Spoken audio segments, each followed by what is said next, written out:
I'm proud to move this bill here tonight and hope that it can get cross-party support in this chamber.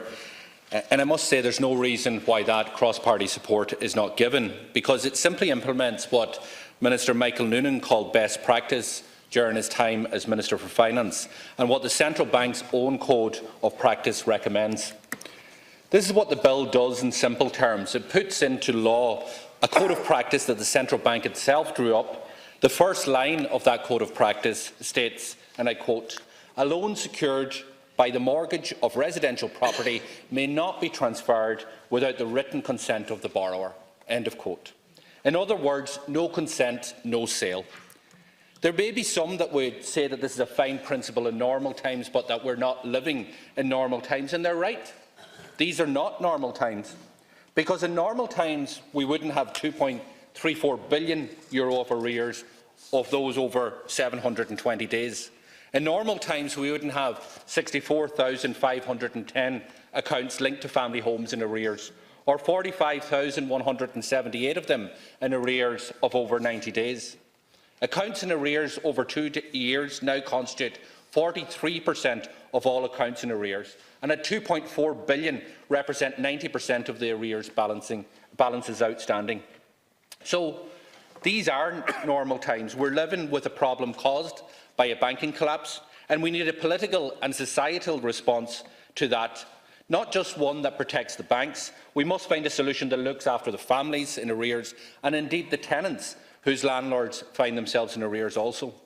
For my part, and for my party's part, vultures are not part of that solution. They are profiteering out of the misery and should be shown the door.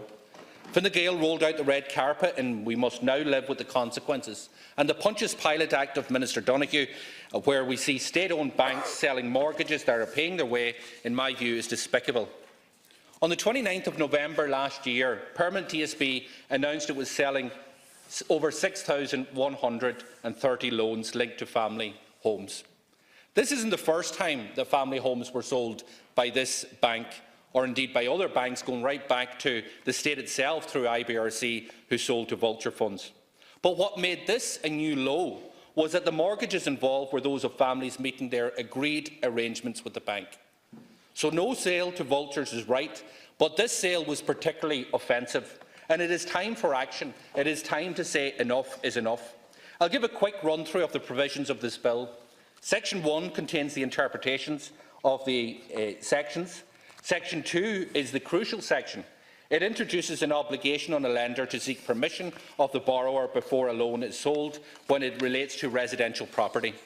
Section 3 legislates for cases where the original lender will service the mortgage as an agent of the transferee, and the lender shall confirm with the transferee's policy of the handling of arrears and setting the mortgage interest rates will be the same as that of the original lender, and that the original lender will handle arrears as its agent.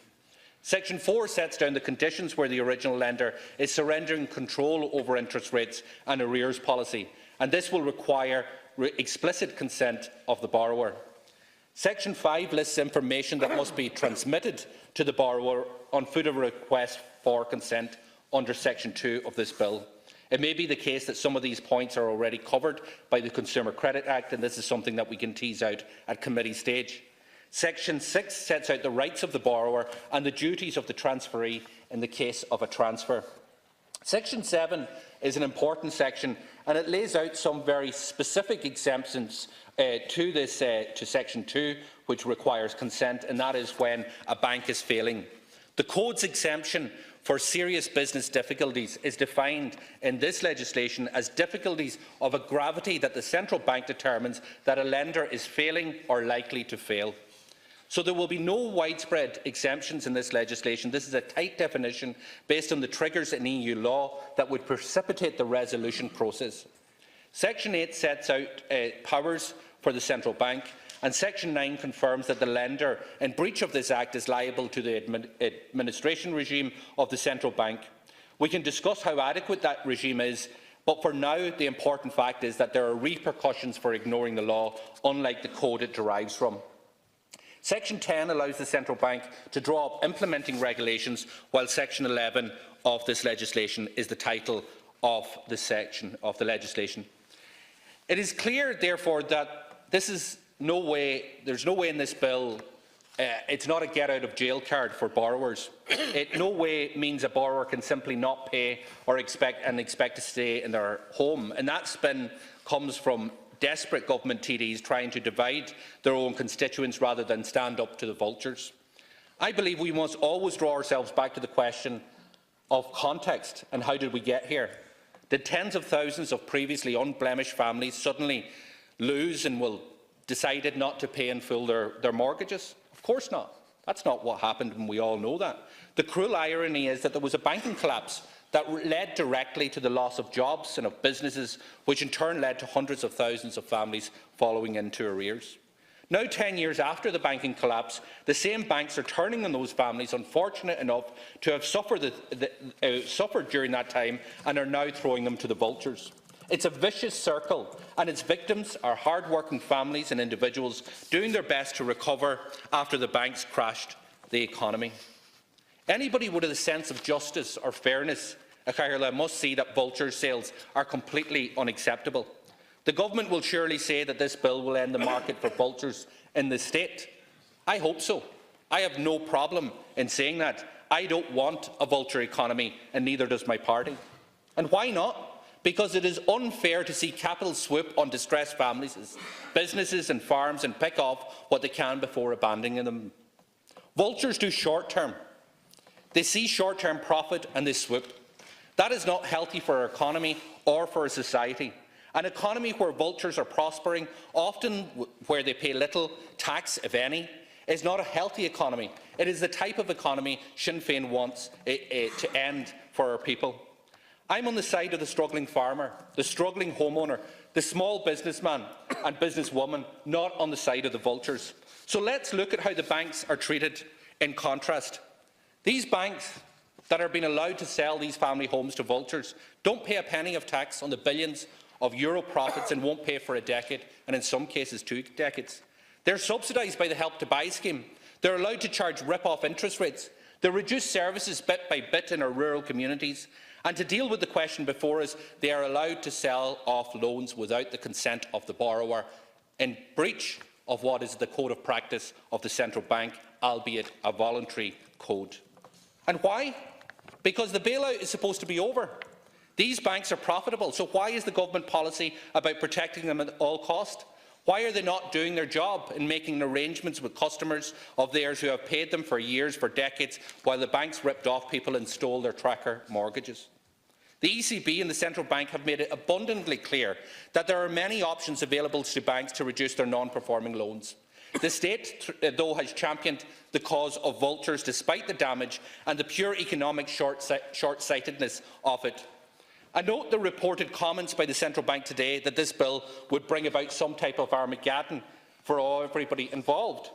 They're implying that implementing a code that they themselves drafted back in 1991, a code that still applies in the Central Bank of this state, they're saying that implementation of their code would lead to instability, would lead to price increases and less lending. But we've all heard this song sung before. Any time where a positive proposal is put forward to protect consumers from the banks or from vultures, it is the same tune that has been sung. It is not credible, and it cannot be used as an excuse to stall progress, because this legislation is nearly word for word what the central bank's code is. A code that still exists, a code that the central bank has in saying you should require consent of a borrower before you sell a mortgage. It is a disgraceful position, in my view, to take that the central bank is taking if the reports are true. There will be no Armageddon. What we will see is a healthier banking culture. I should need to remind everybody that the central bank is supposed to hold a mandate to protect consumers in financial matters. And how is their position in opposing this bill compatible with that mandate? A central bank drawing up a code of practice, criticising directly democratically elected TDs who try to implement that very same code is simply a crazy situation. So it's time to end the fixation with vultures and put people first. This legislation is very simple. As it says in the code of practice, The Central Bank's own code, a loan secured by a mortgage of residential property shall not be transferred without the written consent of the borrower. That is where Sinn Féin stands, and proudly so, and I look forward to hearing where others stand. What we're saying is let us all join together and say very clearly, no consent, no sale. Gur maigad.